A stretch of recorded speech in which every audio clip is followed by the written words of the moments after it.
Hello there, I'm Lily. Welcome to my third devlog. I deleted my game. Okay, no, that's not quite what happened, but almost. Let me explain.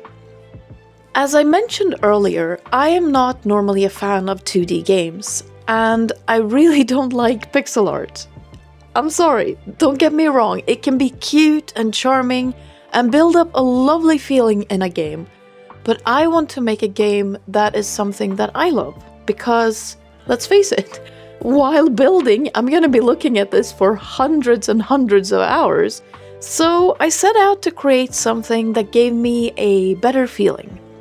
I learned how to use Krita and Liber Sprite. Kinda.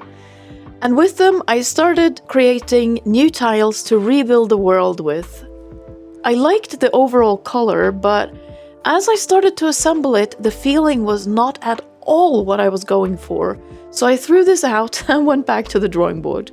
At this point of the journey, I was a little worried because previously I always felt like I had accomplished something every day as I closed the project down. Like I had added a new feature or fixed a bug or, something. But as I was struggling with the sprites, I felt like I was not moving forward at all, more moving backwards, if anything. I couldn't start the game even and walk around in it because there was no floor, and when I started adding floor, the player was too tiny to fit in this new world. But one day I needed to put it all aside for a bit. I took my dog to the vet because she wasn't doing well. Long story short, I took a break from the project for about a week because other things were way more important. I miss her. It's empty without her, even though I think she's still here in some way.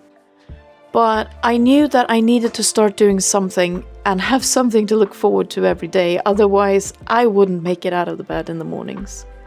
So I returned to the project and started assembling the world again. But this time with different tiles that encouraged me to think outside the box at times. I love the coherency, and I've tried hard not to make the world feel repetitive. Looking at it now, there are still things I want to improve, but I really like where this is going, really, really like it. I started adding rocks to be able to have even more alternatives on how to build up the different rooms, since I really don't want to have 2 rooms looking the same. I made a total of 8 rocks in 2 different sizes, as well as floating platforms that can be put together in different ways. And I started adding some random things as placeholders, like this Wheel of Darkness. Okay, it's not going to be a wheel in the future. It's also not going to be basically impossible to see the damn thing, but it is a start of an idea I have. I also added another new enemy, a cloud of sparkling that flies around and catch you if you are not paying attention. At this point, all enemies do 1 damage to the player each. I did play with the thought that the Wheel of Darkness would be insta-kill, but I skipped that idea because I felt like that's a bit too unforgiving.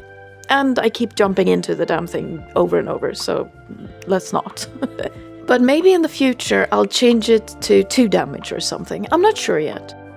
I have, however, added so that every time you pick up a diamond, you will also get a heart back.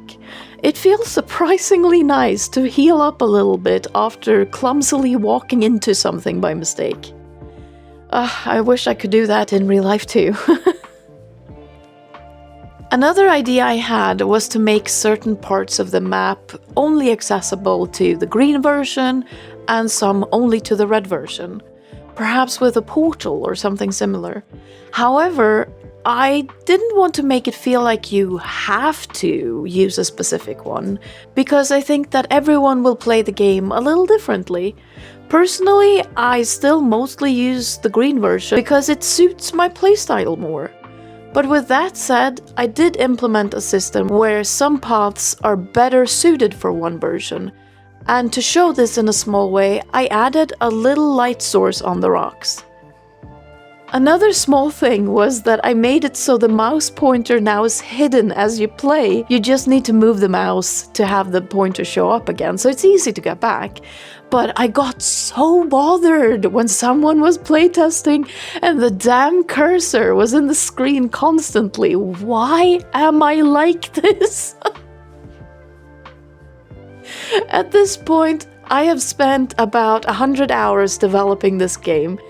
That feels completely crazy, to be honest, but objectively speaking, that's only 2.5 work weeks, so it's not that much though. But it is crazy to think how far I have gotten during these 100 hours.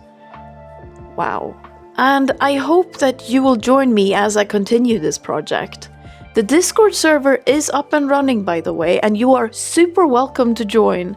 I will leave a link in the description below and hope to see you there. Until next time, stay safe out there. Bye!